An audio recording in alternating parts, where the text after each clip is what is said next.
we don't want to design these systems to handle what we're seeing today or tomorrow.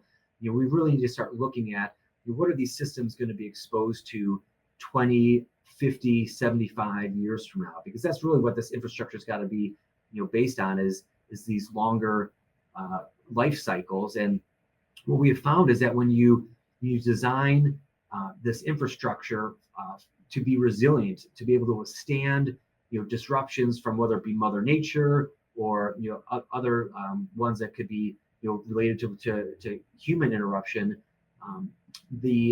when they're more resilient, in the long run you pay an awful lot less.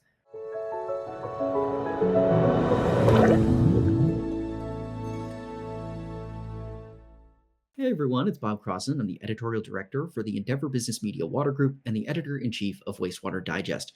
I am joined today by Darren Olson. He is the chair of the American Society of Civil Engineers Infrastructure Report Card and also the vice president and department head of water resources for Christopher B. Burke Engineering. So thank you so much for being here with me, Darren. And we're going to talk all about this wastewater report card for America's infrastructure. So appreciate you being here.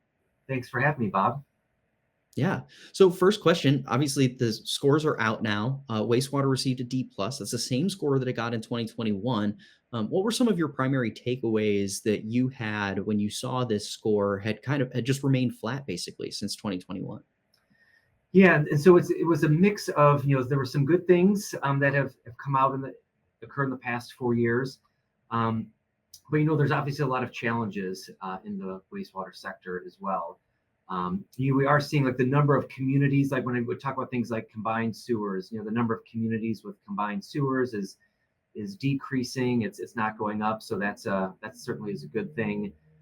We have a tremendous number of, nationwide, and this report is, and the grade is a nationwide grade for wastewater.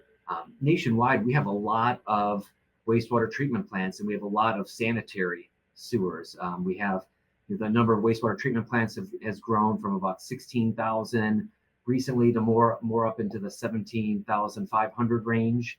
And the miles of sanitary sewer we have is growing as well. I think we're probably near like 1.9 million miles of sanitary sewer. So there's a lot of infrastructure out there. There's been a lot of an increase in funding, I will say. But we saw this big gap in what's needed for funding and how much we're actually funding. Not to get too much into the weeds, but when we look at the water sector overall, so like drinking water, stormwater, and wastewater, the overall gap is growing or has grown from about $81 billion a year to almost $100 billion a year, as far as the gap is concerned. In the wastewater, stormwater sector, that's a little bit less because some of that's drinking water. But bottom line, some things have occurred that have been progress, but where we have a lot of infrastructure out there, and wastewater infrastructure, like much of the nation's infrastructure, has been underfunded for decades and decades, and so we have this deferred maintenance that has occurred.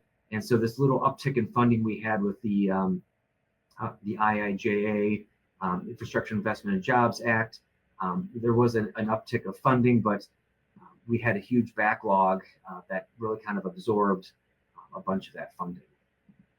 Yeah, that was kind of one of our takeaways too. When we looked at this, we realized that that there were kind of like two big takeaways. I think that we had was, if it remained flat, that probably just means that progress matched the rate of aging infrastructure. So, like as you said, there's this whole backlog. So as backlog things were fixed, more got piled onto the backlog, and they just kind of matched each other. So the score remained kind of the same. And then also these capital improvement projects, they can take quite a long time, so they may not necessarily be reflected over the past 4 years when the infrastructure bill has come into being, because the funding also has to reach those utilities, and then those utilities have to get the construction going, and it can take up to 5, sometimes even 10 years to get a project done. So some of them might not even be reflected yet. That was kind of the two thoughts that we had when we saw those scores. Did you have thoughts on that regarding that as well, or? Oh yeah. So I think your last point is one that is really poignant for the wastewater industry, because So we had the IIJA had a huge amount of funding go out to surface transportation. So when we think about that funding of IIJA, which was really a huge infrastructure bill, they called it like a generational type Hmm. infrastructure bill, and it really was.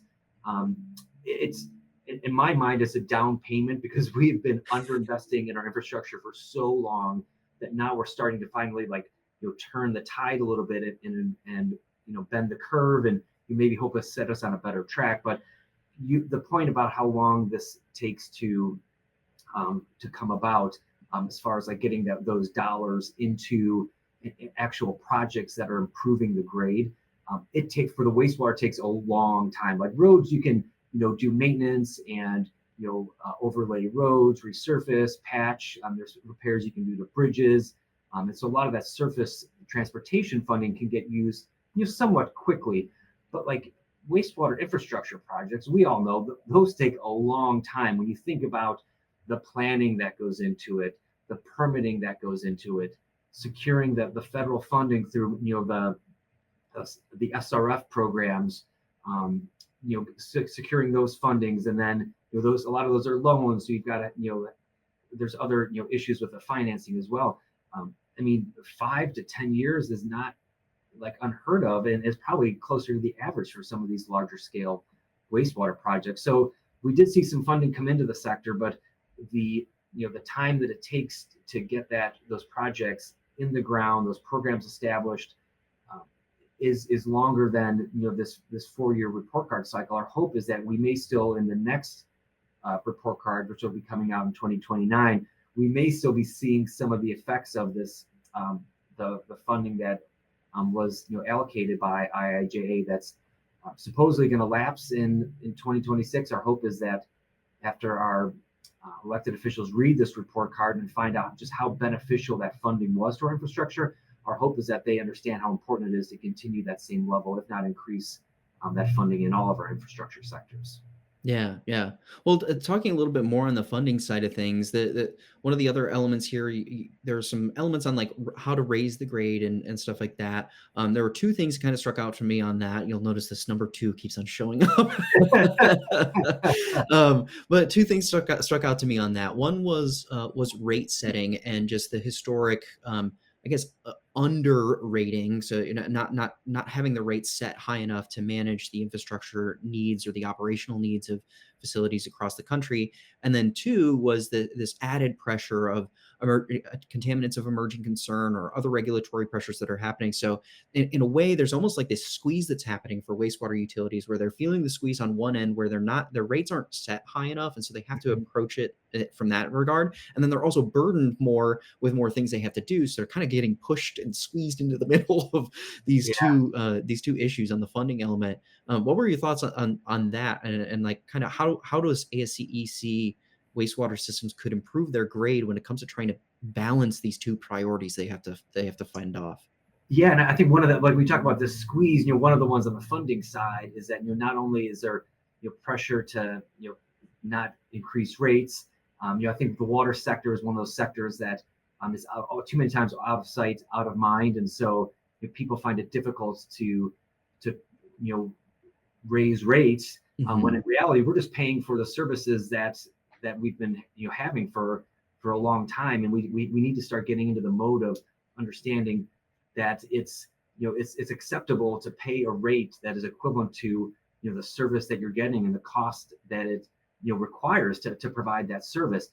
At the same time, on that side, we have the federal investment in our wastewater infrastructure has just nosedived in the last 50 years. And so back when you think about in the 1970s, there are reports that it was 70% of our water infrastructure was being helped out by federal funding, and now that's down closer to 10%. So you've got this huge thing of older infrastructure that used to be heavily federally funded, that's not anymore, that we're having a tough time raising rates, so that's like this financial squeeze. And so on that side, at ASCE we talk about this concept of getting the public to understand the true cost and benefits of these services, especially in the water sector. That's really part of the report card, right? We put this report card out And it gets a lot of press, and it's great. And the reason why we do it is so that people, the average person and our elected officials understand just what goes into our infrastructure, right? I mean, we graded 18 categories of infrastructure, wastewater being one of them. But these are things that people use every day, but they don't understand, how massive and interrelated these systems are. So, we talk about, charging the true rate for these services. I know that in the wastewater sector, the average rate has gone up from about $35 a month to closer to $65 a month now over the past, say, 10 or 15 years. So we're starting to make some progress on that. I think when we add it into some additional federal funding, and then there's always, we talk about this, a recipe of local funding, federal funding, state funding, even private funding as well for our infrastructure system. So that's one of the things that we recommend in the water and wastewater side is getting these funding systems in place, and really having them reflect the true cost of providing this service. On the other side, we talk about some of the challenges, both with emerging contaminants, PFAS, additional regulatory standards. I'll throw in another one too that we see, and this maybe can go in the regulatory side, is what Mother Nature is throwing at us now, with changing precipitation patterns, and how that's affecting especially the combined systems, but even with the sanitary sewer overflows in our separate systems. There's certainly regulatory requirements for both of those, and so those regulatory issues, along with a changing climate, are kind of like you say, they're squeezing us on the other end. And one of the things that we also found as a recommendation was the use of technology, and that is something that in all sectors of infrastructure and civil engineering is being used more. But wastewater, we know that over half of wastewater systems now are using technology such as asset management. And it's using the money and the funding that we have, but trying to use it much smarter to fix the oldest and sections of our sanitary system that are in the worst condition, fixing those first. Yeah. Well, I'm glad you brought up the extreme weather element, because that was another part that I wanted to touch base with you on, was this concept of resilience and the importance of resilience. And that seemed to be a theme across all the different water markets, and was also mentioned here in the wastewater one. And you talked about extreme weather events and storm flows and how that results in sewer overflows, whether combined or storm sewer overflows. From your perspective, what were some of the ways that you foresee wastewater systems could improve their resilience to make this grade a little bit better come 2029? Yeah, I mean, certainly the wastewater grade right now is, as you said, is a D plus. Obviously nothing that any of us would want to bring home. But there are ways, and certainly resilience, I think, is one way that we can try to improve that grade. We look at how I'm in Chicago, and Chicago has a combined sewer system, and they are looking at ways, whether it's through green infrastructure, to try to get some of the rainwater out of that combined system to try to infiltrate it. In many places, rainfall standards are huge when we talk about designing, especially combined systems and flood control projects that could help take the pressure off of those. The Precip Act was one that was recently passed, which essentially directed federal agencies to update our rainfall standards. And that's something that throughout the different states, if you went to each one of them and asked them how they're designing their water systems, what sort of rainfall standards they're using, you get a different answer in a lot of states, even ones that are right next to each other. And some of them are using standards that are decades old. And we know that our rainfall is changing significantly in the past decade, and is going to change even more. So, designing our systems. And we don't want to design these systems to handle what we're seeing today or tomorrow. We really need to start looking at what are these systems going to be exposed to 20, 50, 75 years from now, because that's really what this infrastructure has got to be, based on is these longer life cycles. And what we have found is that when you design this infrastructure to be resilient, to be able to withstand disruptions from whether it be Mother Nature or other ones that could be related to human interruption, the when they're more resilient, in the long run you pay an awful lot less because you've designed that system to either bounce back or withstand these disruptions, so that you're not having to rebuild it. You're not rebuilding your sanitary pipes or a treatment plant if you have a 500-year flood, right? So maybe there was some inundation, but it's easy, it's able to withstand that and easily get back into operation. Whereas in some instances it just knocks systems out for a prolonged period of time. So you're getting this grade up is going to take a lot of different actions, but designing and looking to the future and designing things more resiliently is going to be really a key factor. Mhm. Well, Darren, thank you so much for chatting with me today and for talking a little bit about some of these finer details of the report. Is there anything else that you wanted to share before I let you go? No, I think uh, if I was to leave with one thing, it would be that we've this report card this year I think proved one thing, and is that we've invested in infrastructure, and we did it in all categories. And what we found was that when we invest in our infrastructure, it improves. And when our infrastructure improves, we see we're saving families money, we're making the economy more efficient, we're making our country more globally competitive with other countries that we're competing with in trade and in other factors. So it is something that I believe that this isn't a bipartisan issue, and we talk about the federal funding and supporting of that, but it is a bipartisan issue, and it's something that we hope that all of our elected officials can get behind. Yeah. Well, thanks so much, Sharon. I appreciate it. And for everyone who's watching, you can check out our video description below. We have an article about the report for wastewater. We'll link also the drinking water report and stormwater report from our respective brands, as well as the full report from ASCE, where you can dive even further into the details. So, once more to you, Darren, thank you so much for being here. I appreciate you taking the time. Thanks so much for having me, Bob.